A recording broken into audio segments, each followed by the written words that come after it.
You're listening to the Iterators of the Imperium.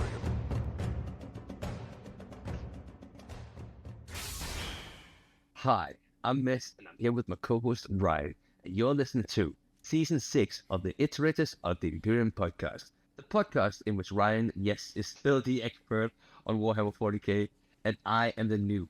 Try to learn about the Warhammer universe. I saw that, Ryan. I Good. saw that little bit fucking You were supposed to.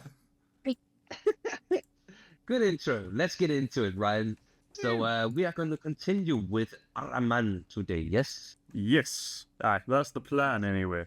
Whether or not it goes that way, we might sidetrack into something Christmassy because we're getting there. I don't know what will happen. We'll see how it goes. I hope not, because I've already titled this episode and everything, so. Oh, never mind. All right. A Christmas episode. We're mid-January. Let's go. That's good. Hey. So, yes, we are continuing with the Ahriman stuff. We're kind of getting into, like, part 3 of this. This is, like, the center point of the story so far. There's kind of 5 major sections, or no, 6 major sections to the storyline, so I guess this is actually, like, part 4. I just didn't title part 1 as a part. Because it kind of goes, like, before the heresy and the rubric and all that kind of stuff, and then the exiled section where he kind of comes back to power in some way, and then finding the Atheneum of Kalimakus, and now we're on to part 3, in which I'm just going to title it Deja Vu. Because you gotta remember, we left off with Ahriman, like, having gained this Atheneum of Kalimakus, the link to Magnus's mind, purely for the sake of reproducing the exact ritual that caused all of his issues to begin with. So, it's a lot of doing the same thing over and over again and wondering why it's not going any better, you know? Yeah, Insanity is doing the same thing over and over again, expecting different results. Calm down, Voss. For the record, I bloody loved Far Cry 3. That was an amazing game. Oh, it was one of the best. Yeah, the games became so disappointing after that. Not Fallout 4. Far Cry 4 was such a disappointment in retrospect. I mean, you couldn't really follow that, could you? Like, No, that was it. They did too well with 3. Anyway. I think that Milk and GTA, like, fine. I know, the longer we run this, less chance there is of the next one being terrible. Exactly, right? What we gotta do is keep it running so long that everyone is so sick of it that they'll be happy with the next one no matter what it is. That cow is like sucked dry, you know? It's dry. A little bit. Oh, okay. Back to the topic. Back to the topic. Back to what we actually do. Whatever the hell that is. Yeah. So, Ahriman got his little army, got the Atheneum of Kalimakus, killed off all of the people that would be traitors or weren't particularly loyal to him, and one of those was Sanact, that swordsman that he murdered in the labyrinth, which is now possessed by this link to Magnus. So he is now the Atheneum. You'll probably remember that Ahriman's goal is now to head back to Prospero for the sake of redoing the Rubric ritual to try and fix it all. And he was adamant that there was a mistake in Magnus's original work. And which, again, very brave belief, very brave thing to hinge your entire life on. But that's Ahriman's problem, as I'm sure we'll find out very shortly. Yeah. Yeah. Also, as a side thing, the Inquisition is slightly more angry with Ahriman now than they were before, as a result of, like, what happened last time when murdering a bunch of them. So the Inquisition's slightly angrier with him than they have been the last couple thousand years. And Astrios, his little space marine apprentice that he had taken on board, has kind of fucked off into the galaxy, disappeared through a warp portal after murdering a bunch of Inquisition agents, and is definitely possessed by a demon. So, that's kind of how we left off. What wasn't a great situation for anyone involved, but Ahriman was, doing stuff, so good for him, I guess. So, some time passes between the events of last time and where we're picking up here. In the interim, Ahriman has been studying a copy of the Book of Magnus to try and find what the mistake was. He figures out where the mistake lies in it, as far as he's concerned, like where the issue was. Yeah, he thinks he's figured it out. He thinks he's corrected the issue. Once he's kind of decided on that, he just burns the book and moves on with his life. Like, right, time to enact the dumbest plan you've ever seen.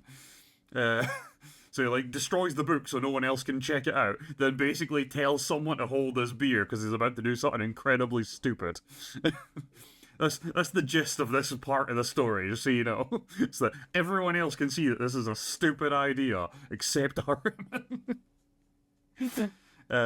Like, they could have just, rebuilt the Legion and moved on with their fucking lives. But no, we gotta go back and try and fix it all. That's not gonna be dangerous or anything, or cost everyone that's still alive their lives. It is what it is. Yeah. So after figuring out the mistake and destroying the book, he decides that the best way to move forward is to not tell his people his full plan. Because lying to your people is always the sign of a great leader. It's Yeah. So, heretic. yeah. See, you know how last time there's kind of a bunch of branching storylines and they all kind of come together at one point when shit starts to hit the fan, and, you get big reveal after big reveal at that point. So, again, there's a few different perspectives here, because we've kind of seen the groups that are involved, right? Astrios is kicking around, the Inquisition's angry, and Ahriman's doing his thing. So, I figured rather than jumping between them, I'll filter through one till the point where they're about to meet, then go to the next, same again, and then we'll continue on from where they all come together. Sound good? Cool. Yes. So, Ahriman seems like the natural place to follow first. So, we'll do that. There is a bit of, backstory for everyone that I will mention first, though, just to set the scene of where we are. So, first off is Astrios is part of this, right? Astrios is still cutting around, still definitely possessed. He's going by the title Oath Taker now. 'Cause his whole thing was, he gave his oath to Ahriman and stuff like that. His whole thing was oath, right? You promise yourself to someone, and then it just leads you to hell and back. So he basically goes around demanding people's oaths off of them. But it's all, sorcerers of the Thousand Sons that are not with Ahriman. He goes around and finds a bunch of them and, tortures them till they agree to follow him. And he seems to be planning some great plan against Ahriman. So, that's not great. But he is building a little army of, crazy chaos cultists and mutants. So that's fun. Also, Magnus is back in play now. So that's fun. So he's an active player. He knows Ahriman is coming. He's, coming for him back to hit the planet of the sorcerers to redo his ritual. Obviously, that means war is coming with him because he isn't allowed to fucking be there. So he calls up his little circle of his most powerful sorcerers and is like, you guys better get shit together because the actual good son that I liked, who's an asshole now, is coming and he's going to murder all of you, so you better prepare. Good luck. So, yeah, he puts this guy called, I guess, Kineku in charge. He's like, you're in charge of sorting out the defenses. Peace! And Magnus just disappears. It's gone. It's once again, Dad pieces out to go get some milk. Why do you feel like Magnus just with this magic shit is just gonna pop those B-tier magicians Oh, the smoke bombs. Parties, the smoke bomb, we just drop the smoke bomb and just leave, and when the smoke disappears, he's gone. That was so risky. That's basically what he did. He was like, alright, so, my prodigal son is coming back. He definitely was my favourite. He's definitely more powerful than all of you. And he's going to kill you all. You just picks her arm and go out the crowd. Sort out the defences. Gone. Kaneko just stood there what the fuck just happened? Why am I in charge?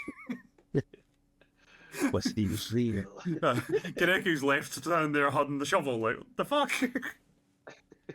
Bruh. I've never seen a more accurate example of passing the buck. Your problem. Bye. So that's where his people are at. And there is like a slight issue in what's been going on that I want to point out, right? So Ahriman's whole plan is that he needs to go back to where they started the whole ritual thing and do it again in the same location, right? Mm-hmm. But he also keeps saying he's going back to Prospero, which is the home world of the Thousand Suns, not the location that they cast the fucking ritual. Because the ritual was cast after Leman Russ came and killed half their legion and kicked them off their planet. Right? Yeah. So like, obviously, how the planet gets attacked, and at the last minute, as Russ kills Magnus, the ritual kicks off, and they're all teleported to a planet within the Eye of Terror. And that planet becomes the planet of the Sorcerers, or it is the planet of the Sorcerers, whatever you want to call it. I don't know what the order is. It's only at this point that Ahriman sets about carrying out the Rubric to try and fix his legion. Right? So they stop mutating, because it's only the fact that they're in the Eye of Terror that's causing them to mutate more and more, making it more of a problem. So he's trying to get back to Prospero, but he needs to be in the planet of the Sorcerers.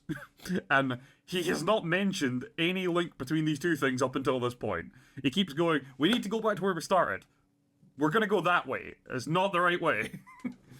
No one mentions it. I just want to throw this out there. This is a thing that is going on. No one questions it at any point in time at all. Okay?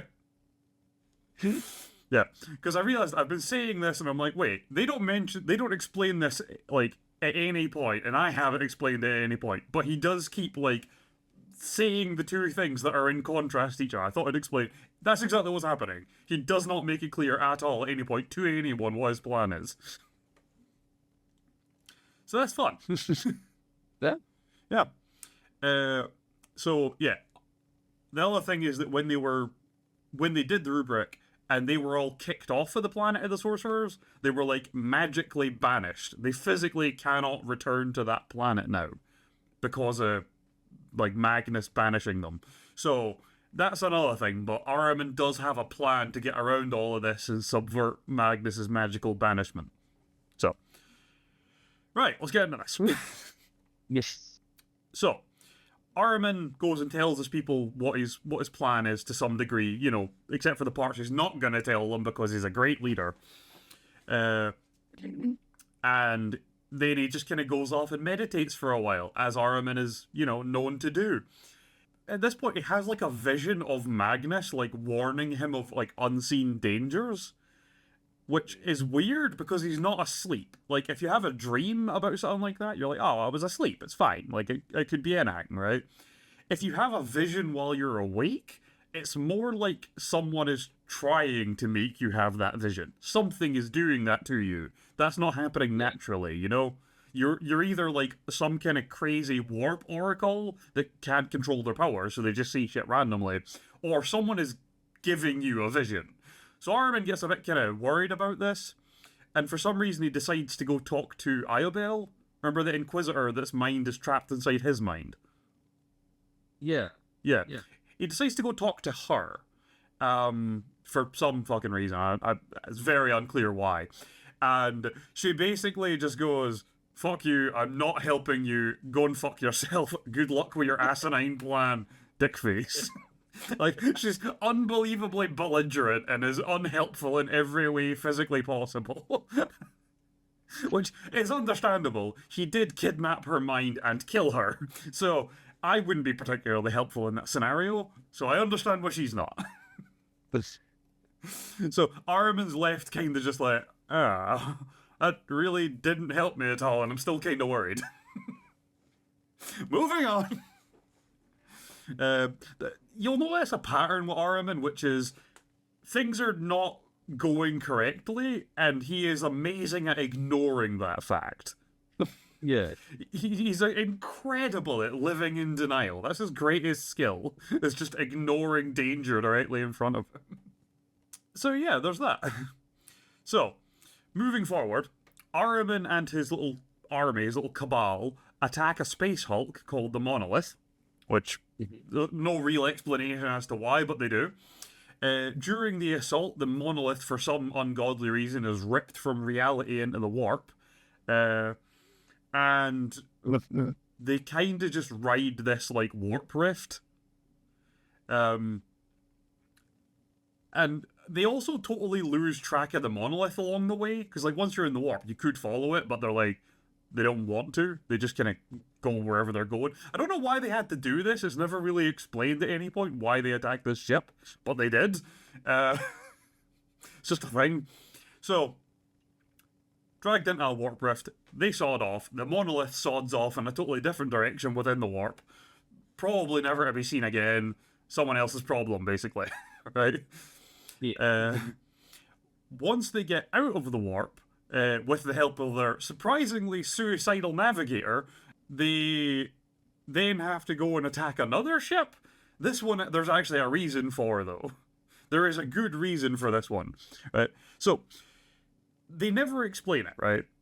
But this second ship that they go after and actually capture for some fucking reason, is called the Eternal Warrior. There's two of them, but the Eternal Warrior is the one they want. These two ships, these like brother and sister ship or whatever, the Eternal Warrior and its partner, are like guardian ships. They've just been kind of stalking out the same area of space for the last, like, God knows how long. And they don't know why. But it's because these ships are guarding, like, the way to Prospero. So Ahriman needs to take them out so that he can get to Prospero. I don't know what the point of attacking the monolith was. They never explain it. I think it's something to do with getting out of the Eye of Terror, because Prospero isn't actually in the Eye of Terror, it's in real space. So I think it's something to do with that. But again, it's never explained. They just attack a ship for no fucking reason and get ripped into the warp and seem to be perfectly happy about it. So I'm assuming it was part of the plan. I just don't know what part. Again, Ahriman is choosing not to tell anyone anything. Or very little, at least. So, they very easily take this second ship, the Eternal Warrior, that guards the way to Prospero. And with that, they're now ready to just go to Prospero. So everyone, starts their prep work. Everyone does their little, like, rituals to get their mind in sync and, cleans their guns and whatever the fuck else they have to do. I don't know what sorcerers do before a battle or rituals or whatever. I don't know. Probably some kind of blood sacrifice, I assume. I don't know. Have you seen Lord of the Rings? They sing, right? There you go, right, okay. So, just imagine that they all go away and eat and sing, right? That's what they do. And Ahriman goes and does his own prep stuff. And Ahriman's prep stuff it's basically just, do you remember in the first part when I told you about him going back to his room and looking at a bunch of, like, old mementos of his life, and I explained it's important later on, and one of them is a little scarab medallion, right? Yeah. This is the important bit. This is how Ahriman is going to subvert the banishment, because Magnus gave him this medallion, and whenever someone as powerful as Ahriman or Magnus or any other crazy powerful sorcerer touches basically anything, they leave like an imprint on it. And he's going to use this as like a link to Magnus to basically teleport himself to Magnus. And Magnus is on the planet of the sorcerers. So that's a way to subvert Magnus's ritual banishment stuff. So he gets the medallion, he puts it onto his armor. It melts onto his armor. Very strange. I think just weird psychic resonance bullshit. I don't know. Anyway, he welds it to his armor, optionally or non-optionally. It's part of it now. And also at this point, I want to point out another level of Ahriman ignoring obviously dangerous things right in front of his face. You know how the Rubric Marines are dust inside armor? They are not a person. Yeah. But you can use their name to, like, call to, like, the memory of them to allow you to control them like a robot, right? Ahriman seems to have picked one of them, which is one of the ones that appeared right at the start when that guy came to find him. Helio Isidorus is one of the two that guy brought with him. He seems to just have Helio as like a personal guard now. Helio just follows him around and him alone. I don't know why. Yeah. Ahriman just seems to went, I like this one. I like this one of a million fucking same automatons that used to be guys that I knew. I'm just gonna take this one away. So Helio's with him when he's doing all of this. And, like, Helio, like, the dust inside the suit starts to have, like, stress responses. Like, it's freaking out. And Ahriman can tell it's freaking out. And he basically just goes, quiet you, and moves on with his life. And you're like, it's dust! If magical dust is freaking out, you should be worried. You should be worried. This is not a good sign. You've already had like a crazy premonition from your god dad telling you should be worried, and you went, nah, be fine. And now inanimate objects are freaking out and telling you they're worried, and you're like, nah, it's fine. Like, as much as Ahriman is a very smart man, Ahriman is a moron. Like, I know, like fucking Magnus is like king of the sorcerers or king of Prospero, right? Fucking Ahriman, his son, is 100% king of denial. King of willful ignorance. And well, you're racist, please, fine. Yeah, apparently. You'd think Ahriman would be a much less miserable guy if that was the case. Shit. Anyway, so Ahriman and his dudes go down to Prospero, and they make their way to what was once the center of Tizca. Tizca was like the capital city where Magnus grew up and did all his research and stuff. So they make themselves to like a square, like a like a plaza that was like the center of the city to do this ritual. And they set up, and the first thing they have to do a few things here. The first thing they have to do is call or do a ritual which calls like lost thousand suns from all across the galaxy to this planet right now. So if you're in like warp transit, you're gonna be totally misled and like crash out of the warp over Prospero, which is not where you were trying to be, and loads of other things. So suddenly the night sky lights up all these new ships appearing from the warp, and for the record, a lot of his guys are like, is this not a really bad idea since the entire Legion, other than like the 40 of us here, fucking hates you? And he's like, meh. But they just kind of do it anyway, because they definitely need the manpower. So suddenly there's shitloads of Thousand Suns all turning up and landing on Prospero and like coming to this like ritual site. And they join in for many reasons. Some of them, it's because of, like, revenge. Like, fuck Magnus for banishing us, that arsehole. How dare he punish me for my fucking own actions. Some of them are there because they're like, look, it's a chance to, like, bring back our brothers, and they want to see their brothers again.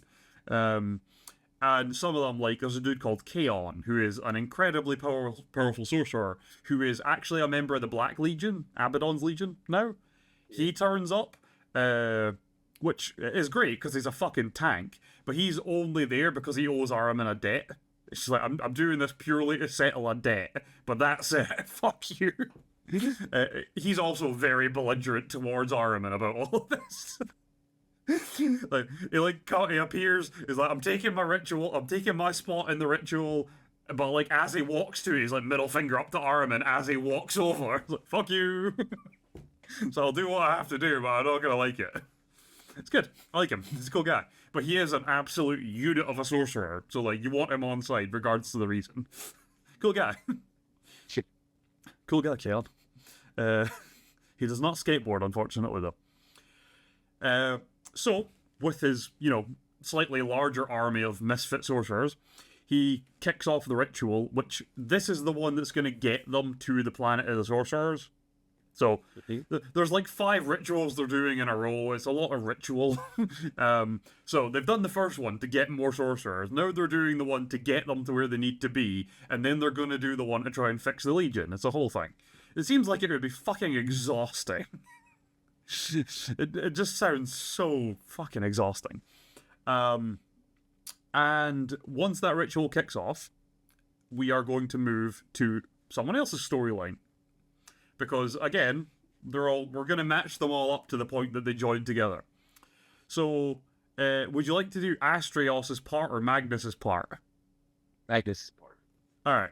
So, Magnus obviously got everyone together, warned everyone that they were fucked and they had to get defenses together, told Canuck to handle some shit, and then fucked off into nowhere. Just gone. He just poof. Yeah.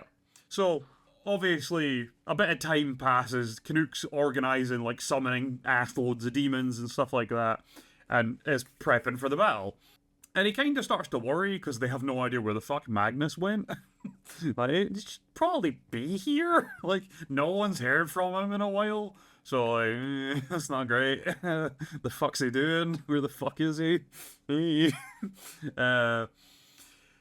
So, Canuck eventually just kind of goes, I'm going to go look for this prick.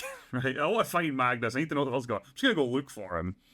So he starts, like, floating around their big city and, like, on the planet of the sorcerers, trying to find this prick. Because Magnus is always in this big-ass dark tower, but the tower isn't always in the same place.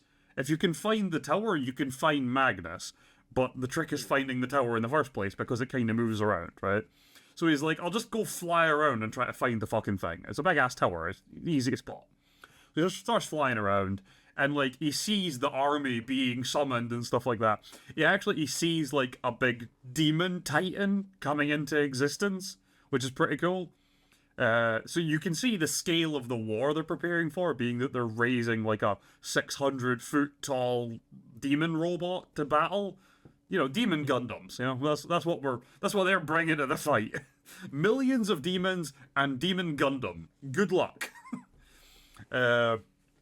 So he's, like, kind of, like, marveling at this thing coming into existence, because, like, even if you are a big demonic sorcerer, you know, demon Statue of Liberty robot is still pretty fucking impressive, you know?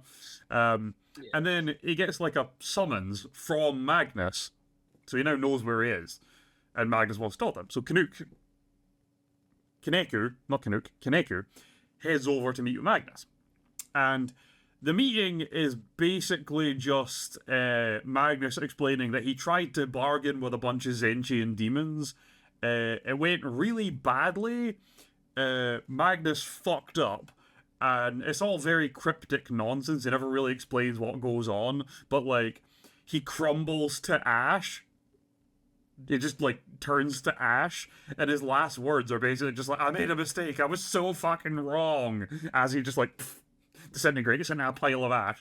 And Kaneku's just stood there like, the fuck did I do with that? What do I do now? It's like, you told me nothing.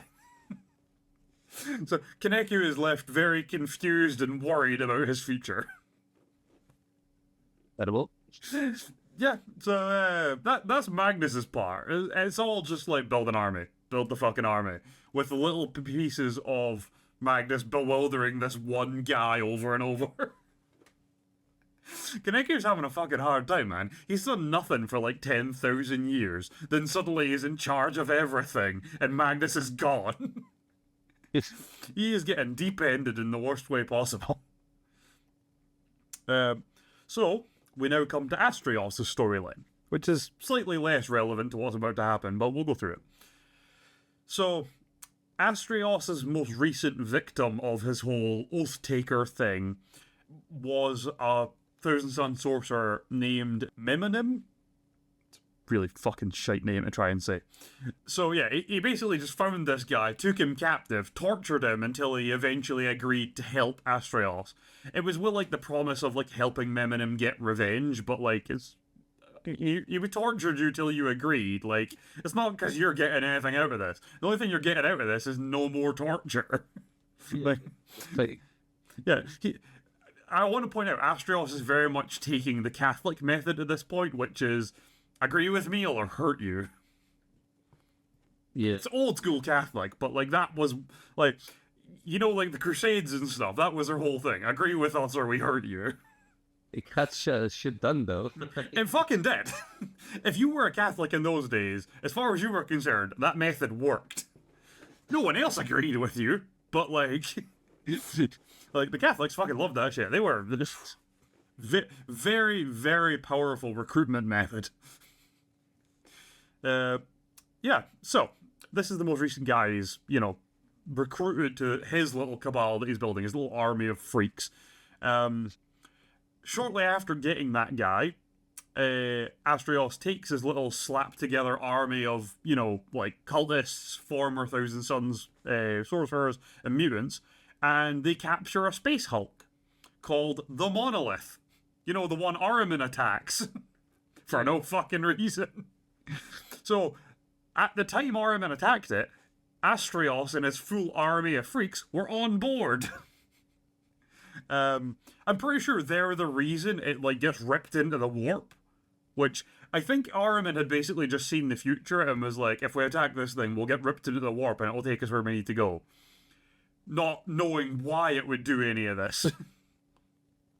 And Astrios and his little, like, because he only has like 3,000 Sun sorcerers, that he's recruited. The rest of his army is all mutants and cultists and stuff, cannon fodder.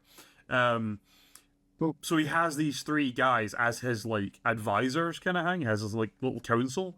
So the 4 of them are basically banking on, if Ahriman does sense that you guys, like, that we're together and doesn't look into it too much, on the surface, it'll probably look like we're just survivors of Ammon's, like, cult that escaped when Ahriman first took over. And he won't think we're a threat, so he won't look into it too much. You're like, oh, it's just all 4 random sorcerers and a bunch of cultists, who cares? And just move on with his life. So they're basically banking on Ahriman not bothering to look into possible dangers, which is honestly the safest bet I've ever heard anyone take. So their plan of being attacked and being cast into the warp in the Monolith works out great, because that's exactly what happens, and Ahriman doesn't bother to look into it at any point in time. He just moves on with his fucking life and goes on to attack more ships for no fucking reason. At a certain point, Ahriman starts to sound like a pirate. Space pirate. Yeah, space pirate. There you go. Wait till we actually start talking about the fucking space pirates, by the way. There's like a few different kinds of space pirate in 40k, and it's great. There's freebooters that are orc ones, there's Eldar ones, and there's even space marine ones. It's great. Yeah. So, yeah, the Monolith is cast into the warp with the whole army of Astrios' little ragtag crew inside it, alongside Ahriman. And because Ahriman doesn't bother to look into it and just loses track of the Monolith, it just sods off into the warp and possibly never to be seen again. Most likely to be seen again when it's going to bite Ahriman in the ass the hardest. Because that's his entire life, is letting issues he could have solved years ago float right past him till they come and kick him in the dick. And there is one more little minor storyline to cover here, which we have not mentioned at all. Okay. So, you know the group of demons that Magnus had went to bargain with? They're called the Cult of Change, or something like the Council of Change. They're just a council of Zentian demons, right? They've been watching all of this, because they watch everything, but specifically anything to do with like Zentian stuff. So Ahriman, obviously, Zinch's keeping a close eye on him. Magnus, obviously, is Zinch's right-hand man. Thousand Sons are kind of his guys, So anything to do with them, his demons keep a close eye on. But a lot of them have like a personal interest in Ahriman, so there's that. The Council of Change has been watching everything that's been going on, and they like what Astrios is doing. They're finding this interesting, and they're like, you know what, we should help him out, right? And rather than like giving him demonic powers, because again, he's possessed by a Zentian demon already, so like there's nothing you can do there. Well, we'll put in like a plan B. That's what we'll do. That'll help him out. So they summon this demon called the Changeling, right? Because there's unique versions of demons within each group. So for Zinch's demons, there's the unique one, which is the Changeling, which is a shapeshifter that just goes around sowing chaos. As an example, Nurgle has a little worm, the Tattle Worm, which lives inside corpses. It's like a maggot demon. It's disgusting. But it can just like spawn in any corpse and stuff like that, or in any creature. And and they use it to get secrets. There's a trilogy about Gilliman, once he returns, fighting a Mortarion. So Nurgle's try to like take over Gilliman's worlds in Ultramar. Yeah. And the Tattle Slug is a big part of that, because the big greater demons that are involved just like to use this thing to get secrets, because no one knows it's there, so it hears everything. So you just like call upon it and it crawls out as something, and then you're like, go find out what this guy's doing, and it's like, no bother. And it just crawls away again. And it comes back to you later on with information. It's great. So that's the Nurgle version of a unique demon. And yeah, Zinch has a shapeshifter called the Changeling. It's great. I love little weirdo unique demons, because they're all just stupid as shit and funny. Stupid concepts. Yeah. Yeah, that's it. So, yeah, as like a boon for Astrios' plan, the Council of Change summon up the Changeling and are like, you're gonna go fuck up Ahriman in the case that he succeeds in what he's trying to do. So only if he actually does manage to get to the planet of the Sorcerers and enact the Rubric, that's when the Changeling's supposed to step in and fuck up his life and just ruin everything. That's the whole plan here. So it's like a B plot to Astrios' plan to do exactly that. Yeah. That's it. And again, it's a shapeshifter, so it needs to gradually make its way to Ahriman to be able to do anything. So it starts off pretty simply. Initially, it kills and takes the place of a ship overseer, so it's in a bit of a middle management position. It then swaps to the role of taking, or it swaps to the position of second lieutenant, a guy called Cordat, who is on board a ship called the Blind Throne, which gets him closer. The Blind Throne is then intercepted by an Inquisition ship, and obviously the Inquisition always have Space Marines with them and stuff like that to help them do their thing. So once the Inquisition takes over the Blind Throne, the Changeling kills one of the Space Marines and takes his position. So now the Changeling's a Space Marine, which is with the Inquisition, which is coming to fuck up Ahriman, because they know he's going to Prospero now, because he killed that, or took over those two guard ships for this area. So as soon as something happened to them, the Inquisition were on that shit. Like, they knew about it immediately. So Inquisition's on its way to Prospero now to nuke the shit out of Ahriman during his ritual. It is. And the Changeling is with them, which is not great. So the storylines all finally come together for our last little bit here. Which very, very minor part we'll get to a nice like rounding off point for the first half of this part. So Ahriman kicks off the ritual to get them to the planet of the Sorcerers. Catesius, do you remember him? He's the one with the little side story about. He's the one that can like separate demon names in his mind. So he's really good as like a summoner. No?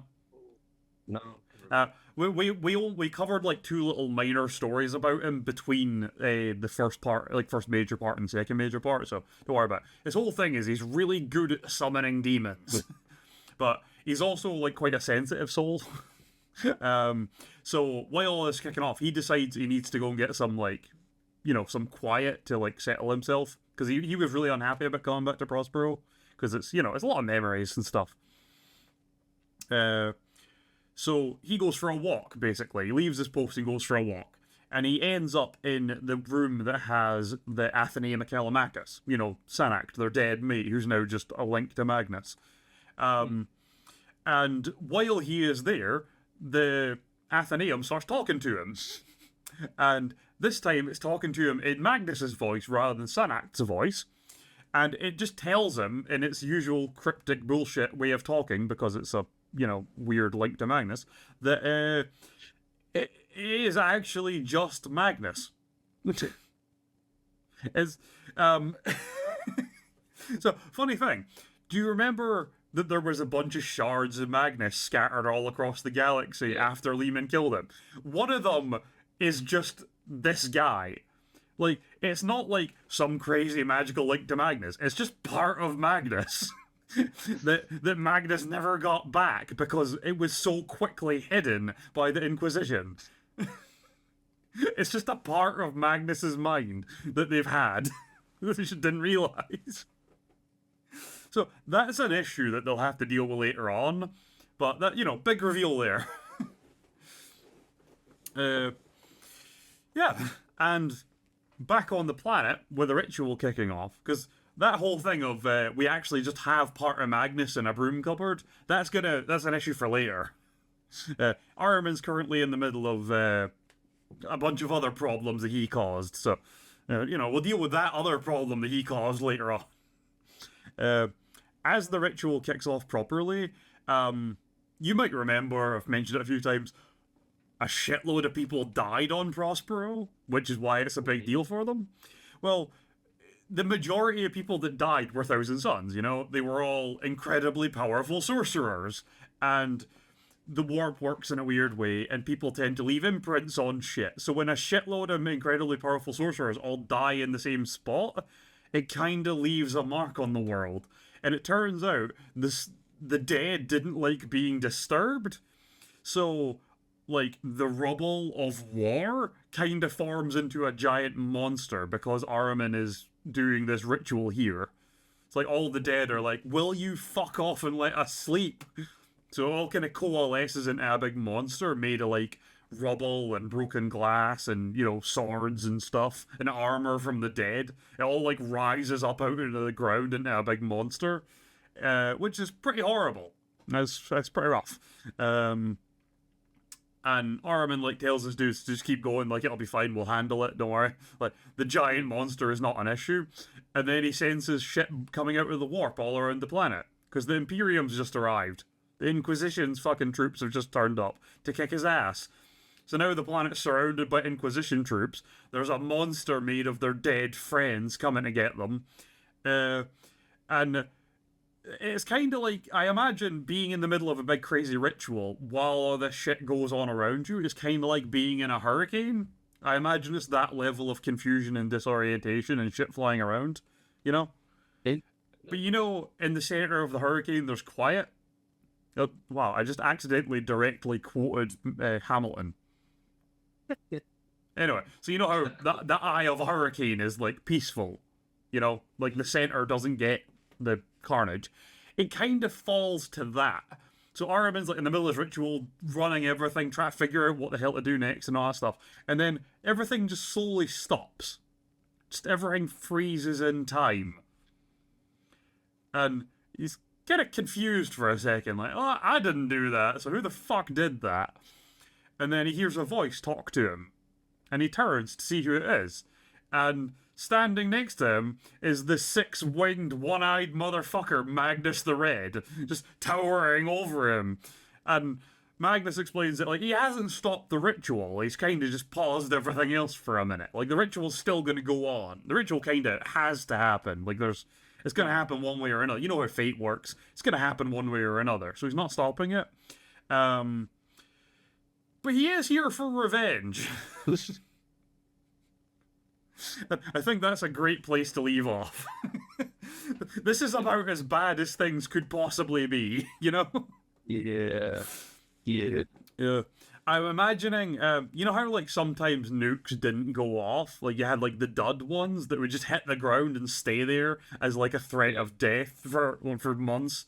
I like the idea that hopefully, right, because I know what happens, but if we had only gotten to this point in the storyline and I didn't know, you could sit there and be like, I hope to God the Inquisition tries to literally nuke Ahriman and just crushes Magnus with a bomb that doesn't go off.